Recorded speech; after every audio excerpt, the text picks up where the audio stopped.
The NGX All-Share Index notched back to the 7.6% year-to-date return on the back of positive performances in the oil and gas, banking and consumer goods sectors. Gbolahan Ologunro, research analyst at Cordros Securities, joins me for an equities focus. Gbolahan, thank you for joining us today. Let's get right to it. I'd like to talk about, first of all, ask you how the market is digesting the outcome of the MPC meeting yesterday. The central bank keeping the NPR steady, and of course all other parameters, citing different reasons, of course, to sustain economic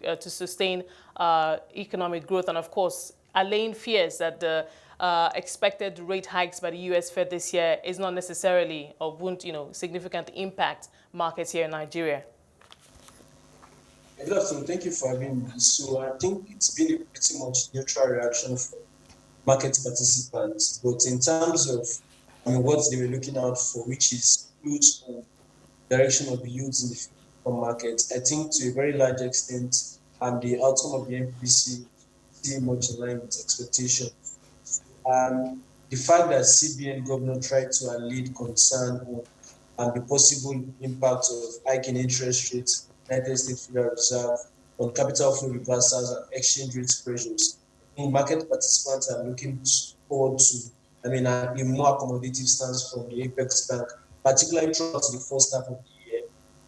That would mean that we are likely to see sharp increase in yields in the fixed income markets, which will certainly not bode well for investors' appetite for stocks. So, to a very large extent, I think that would support market performance in the first quarter of this year, as they expect earnings across the board in addition with declaration of dividends for full year 2020.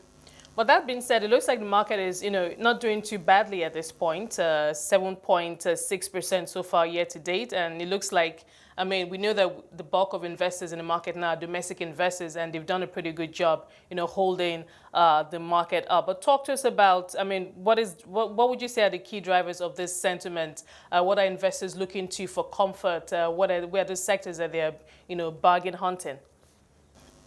Yes, so in terms of how the market has performed so far this year, it has been broadly positive, a broadly positive market performance. However, we think the gains have not been broad-based. So the gains have been driven by, few stocks in the sector. So you want to single out the cement sector, like you rightly mentioned, only completed the second tranche of the share buyback program. So prior to the completion of that program, we saw rising the share price of Dangote Cement, which is the most capitalized of the exchange. We've also seen sustained interest from foreign investors in Africa as they continue to exploit the fungibility of that stock in exiting the Nigerian market. And we've also seen the listing of Boa Foods, and that stock has also rallied. When you look at the listing price of about 60 naira, and it has moved to about 65 naira today. So those few stocks have supported the bulk of the gains we've seen in the market so far this year. Year-to-date returns at 7.6%. But one thing that we have noticed is the sector that is usually the most investors, that's the banking sector. We've not seen strong buying interest in the key names in that space. So if you look at GTCO and Zenith, for instance, these companies have been traded at pretty much static prices, hovering around 25 naira levels. We've not seen further uptick to 27 naira levels. So we think this is largely due to investors' expectations that yields in the fixed income market will likely inch up, in the first quarter of this year. That has good buying interest despite the attractive yields in those companies. But notwithstanding, with the positive gains, the strong gains we've seen in Dangote Cement, Africa, even Boa Foods, and Seplat in recent times. Yes, Seplat is also a stock that investors have paid more attention to. We've seen increased buying interest in that stock due to the uptick in oil prices. So the Brent is, heading towards $90 per barrel level, so which is positive for a company like Seplat. Oh, speaking about Seplat, or by extension, the oil and gas sector, I'd like to hear your thoughts on how you think sentiments could progress from here on now that the government has decided to suspend the fuel subsidy. I mean, and of course, suspend the commencement of the PIA until, for the next 18 months. I mean, everybody was quite excited about the changes, investments, that we're going to come into the industry, particularly the downstream, but all of that has been pushed forward. How do you see this shaping sentiment in that sector?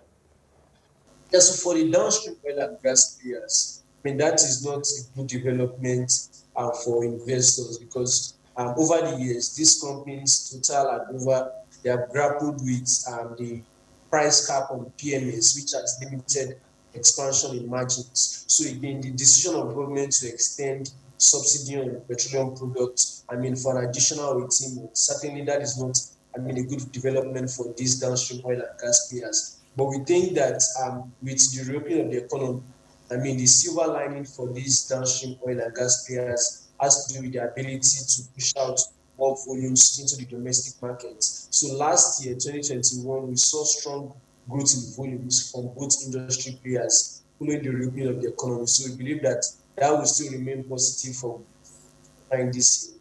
However, it may not match, I mean, the magnitude of growth we saw last year, given this, I mean, action from government to maintain cap on PMS prices. So initially, we were expecting government to deregulate the downstream oil and gas sector as initially communicated, given that there was no provision for subsidy payments in the budget for the second half of the year.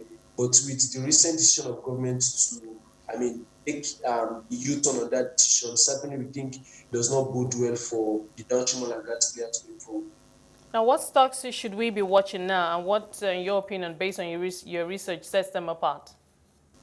And so across sectors in the banking space, we are still positive on GTCO and Zenith. These companies have demonstrated resilience over the years, and we expect that with uptick in yield, in addition to continued stability in macro conditions, that should provide support for expansion in interest income.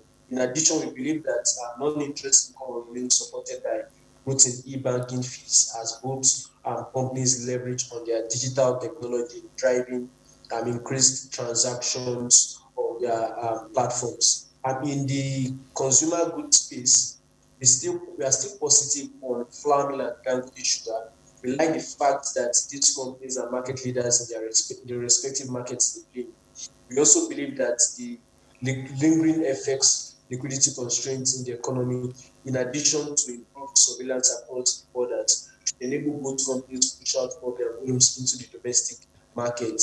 And in the cement space, we are still positive on Dangote Cement and Lafarge. We expect both companies to benefit from decent demand from individual home builders, even as government will likely ramp up spending on capital projects in the first half of the year. All right. Before we see more distractions due to preparation for the upcoming elections in 2020.